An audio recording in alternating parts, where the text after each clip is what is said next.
لبيك اللهم لبيك لبيك لا شريك لك لبيك إن الحمد والنعمة لك والملك لا شريك لك لبيك اللهم بسم اللہ الرحمن الرحیم. ناظرین اکرام، حجاج بیت اللہ الحرام، السلام علیکم ورحمۃ اللہ وبرکاتہ. رہنمائے حج عمرہ و زیارت مسجد نبی صلی اللہ علیہ وسلم، ہم آپ کی خدمت میں زیر نگرانی وزارت شؤون الاسلامی والاوقاف و دعوت و ارشاد مملکت سعودی عرب کے شعبہ مطبوعات و نشر کے تعاون سے پیش کرنے کی سعادت حاصل کر رہے ہیں. عالم اسلام کی معروف شخصیت فضیلت شیخ محمد بن صالح العثیمین رحمۃ اللہ علیہ فرماتے ہیں،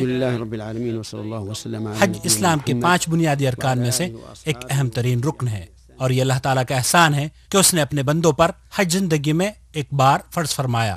حجاج بیت اللہ الحرام کے لیے ضروری ہے کہ خلوص نیت سے صرف اللہ کی رضا کے لیے اپنے حج کے سفر کا آغاز کریں، کیونکہ حدیث قدسی ہے، میں شریکوں میں سب سے زیادہ شرک سے بے پرواہ ہوں. جس نے کوئی ایسا عمل کیا جس میں اس نے میرے ساتھ غیر کو شریک کیا تو میں اس کو اور اس کے شریک کو چھوڑ دیتا ہوں اور اس سے بیزار ہو جاتا ہوں. اور دوسری نصیحت میں حجاج کرام سے یہ کروں گا کہ اتباع رسول صلی اللہ علیہ وسلم کو اپنی تمام عبادات میں ملحوظ خاطر رکھیں، اور اپنے حج کے مبارک سفر سے پہلے حج عمرے کے احکام کو تفصیل سے سیکھ لیں اور جان لیں، اور اس طریقے کو اختیار کریں جو اللہ کے رسول صلی اللہ علیہ وسلم سے ثابت ہو، کیونکہ آپ علیہ السلام نے حج کے تمام احکامات کو واضح فرما دیا، اور جب آپ نے حج کیا تو آپ اپنے صحابہ سے یہ فرما رہے تھے کہ مجھ سے اپنے حج کے مسائل سیکھ لو. وَإِذْ بَوَّأْنَا لِإِبْرَاهِيمَ مَكَانَ الْبَيْتِ أَلَّا تُشْرِكْ بِي شَيْئًا وَطَهِّرْ بَيْتِيَ لِلطَّائِفِينَ وَالْقَائِمِينَ وَالرُّكَّعِ السُّجُودِ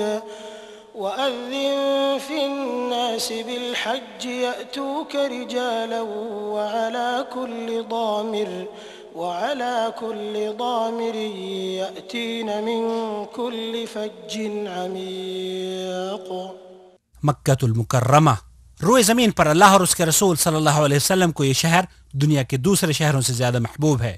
اس میں کعبہ ہے جو اللہ کی عبادت کے لیے بنائے جانے والا سب سے پہلا اور قدیم گھر ہے، مسلمانوں کا قبلہ اور ان کی دلی محبت کا مرکز ہے. یہی وہ جگہ ہے جس کی طرف دنیا میں بسنے والے مسلمان ہر روز 5 وقت اپنا رخ کرتے ہیں. ان کے دل اس عبادت گاہ کی زیارت کے لیے بے قرار رہتے ہیں. یہی وہ جگہ ہے جس کے لیے حج کا سفر کیا جاتا ہے. یہی وہ مقام ہے جس کا طواف کیا جاتا ہے. یہی وہ عظیم منزلت والے عبادت گاہ ہے جس کی تعمیر حضرت ابراہیم علیہ السلام نے کی.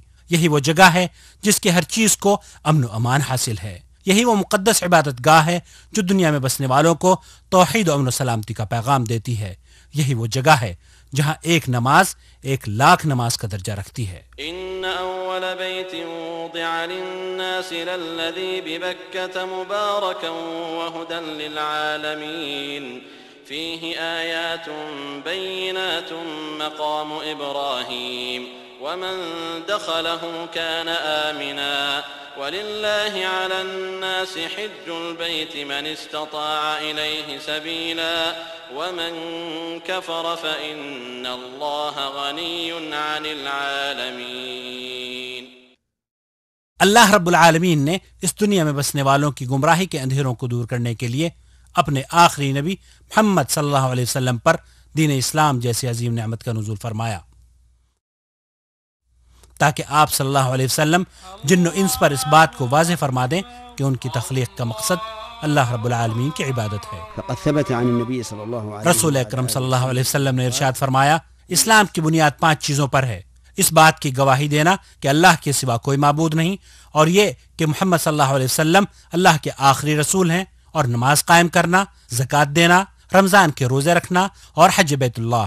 حج اسلام کے ارکان میں سے ایک اہم ترین رکن ہے، اور اس وقت تک ایک شخص کا اسلام مکمل نہیں ہوتا جب تک کہ صاحب استطاعت حج نہ کر لے. حج ہر اس مسلمان مرد و عورت پر زندگی میں ایک بار فرض ہے جو اس کی طاقت رکھتا ہو، اس کی طرف راستے کی استطاعت رکھتا ہو، عاقل ہو، بالغ ہو اور آزاد ہو. حج بیت اللہ کی ادائیگی کے لیے ہر سال دنیا کے تمام ممالک سے لاکھوں مسلمان اس مقدس زمین پر تشریف لاتے ہیں، اور حکومت خادم الحرمین شریفین ملک فہد بن عبدالعزیز حفظہ اللہ اس بات کا خاص خیال رکھتی ہے کہ حجاج بیت اللہ الحرام کو مملکت سعودی عرب کی روئے زمین پر ہر وہ چیز میسر ہو جس کی انہیں دوران قیام ضرورت ہو سکتی ہے. حکومت کے تمام شعبے اس اہم ترین فریضے کے لیے آئے ہوئے اللہ کے مہمانوں کی خدمات کے لیے ہمہ وقت تیار رہتے ہیں اور حجاج کرام کی بہتر سے بہتر خدمت کو اپنا فرض عین سمجھتے ہوئے اسے پورا کرتے ہیں۔ ضیوف الرحمان کی اس روئے زمین پر آمد سے لے کر ان کی واپسی تک امن و سلامتی کے تمام تر وسائل پیش کیے جاتے ہیں۔ حکومت خادم الحرمین شریفین حفظہ اللہ کی جانب سے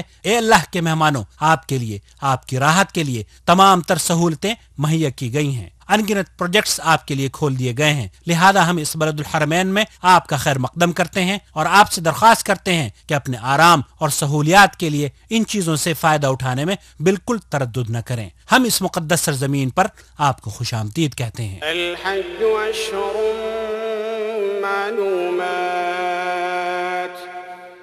فمن فرض فيهن الحج فلا رفث ولا فسوق ولا جدال في الحج وما تفعلوا من خير يعلمه الله وتزودوا فإن خير الزاد التقوى واتقون يا أولي الألباب۔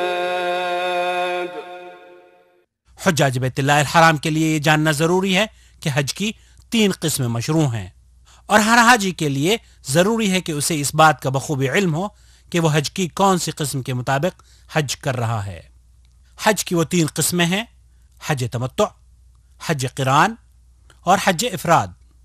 ان تینوں قسموں میں سب سے افضل حج حج تمتع ہے، کیونکہ اللہ کے رسول صلی اللہ علیہ وسلم نے اپنے اصحاب رضوان اللہ علیہم اجمعین کو حج تمتع ہی کی تاکید فرمائی۔ حج تمتع کی تعریف یہ ہے کہ حج کے مہینوں میں یعنی شوال، ذی القعدہ اور ذی الحج کے آخری عشرے میں عمرے کا احرام باندھے، عمرے سے مکمل طور پر فارغ ہونے کے بعد احرام کھول دے اور پھر اسی سال 8ویں ذی الحجہ کو مکہ مکرمہ سے یا اس جگہ سے جہاں حاجی مقیم ہو حج کا احرام باندھے۔ حج تمتع کرنے والے پر قربانی واجب ہے، اور اگر جانور میسر نہ ہو پائے تو بدلے میں 10 روزے رکھے، 3 حج کے دوران اور 7 گھر واپس آ کر۔ اور حج قران یہ ہے کہ حج اور عمرے دونوں کا ایک ساتھ ہی احرام باندھے، ایسی حالت میں حج قربانی کے دن ہی حج اور عمرہ دونوں سے حلال ہوگا۔ حج قران کرنے والے کے لیے ضروری ہے کہ مکہ مکرمہ میں آنے کے بعد بیت اللہ کا طواف کرے، سعی کرے اور اپنے احرام کو نہ کھولے۔ حج قران کرنے والے پر بھی قربانی واجب ہے، اور اگر جانور میسر نہ ہو پائے تو بدلے میں 10 روزے رکھے، 3 حج کے دوران اور 7 گھر واپس آ کر۔ اور حج افراد یہ ہے کہ حاجی صرف حج کی نیت کرے اور مکہ مکرمہ میں داخل ہونے کے بعد طواف قدوم کرے، سعی کرے اور یوم نحر تک اپنے احرام کو نہ کھولے۔ حج افراد کرنے والے پر قربانی واجب نہیں۔ حج کی تینوں قسموں میں سے سب سے افضل قسم حج تمتع ہے، اس کے بعد قران اور اس کے بعد حج افراد۔ حج کے ارکان عموماً احرام کے ساتھ شروع ہوتے ہیں، اور جس کا معنی یہ ہے کہ حاجی میقات پر پہنچ کر حج کی نیت کرتا ہے۔ میقات 5 ہیں۔ اللہ کے رسول صلی اللہ علیہ وسلم نے ان میقات کا تعین فرمایا ہے، اور حجاج کے لیے یہ ضروری ہے کہ ان میقات پر پہنچ کر اپنے حج عمرے کی نیت کرے اور احرام کو باندھے، اور وہ 5 میقات ہیں۔ ذوالحلیفہ مدینے والوں کے لیے ذوالحلیفہ ہے، اور آج کل ابیار علی سے احرام باندھا جاتا ہے۔ جحفہ شام والوں کے لیے جحفہ ہے، اور آج کل اس کے قریب رابغ نامی شہر سے احرام باندھا جاتا ہے۔ قرن المنازل نجد والوں کے لیے قرن المنازل ہے، یہ مقام آج کل السیل الکبیر کے نام سے جانا جاتا ہے۔ یلملم یمن والوں کے لیے یلملم ہے، جو کہ السعدیہ کے نام سے مشہور ہے۔ ذات عرق یہ اہل عراق یا اہل مشرق کا میقات ہے۔ مکہ مکرمہ کے لوگ مکہ سے ہی حج کا احرام باندھیں، اور اسی طرح اہل جدہ بھی جدہ ہی سے حج کا احرام باندھیں گے، لہذا حاجی اور معتمر کے لیے یہاں سے بغیر احرام کے گزر جانا جائز نہیں، اور جان بوجھ کر میقات سے بلا احرام باندھے۔ اگر کوئی شخص گزر جائے تو اس کے لیے ضروری ہے کہ وہ واپس اپنی میقات پر لوٹے اور احرام باندھے، اور ایسا نہ کرنے کی شکل میں اس پر دم واجب ہوگا، جسے جانور کی قربانی کی شکل میں حرم کی حدود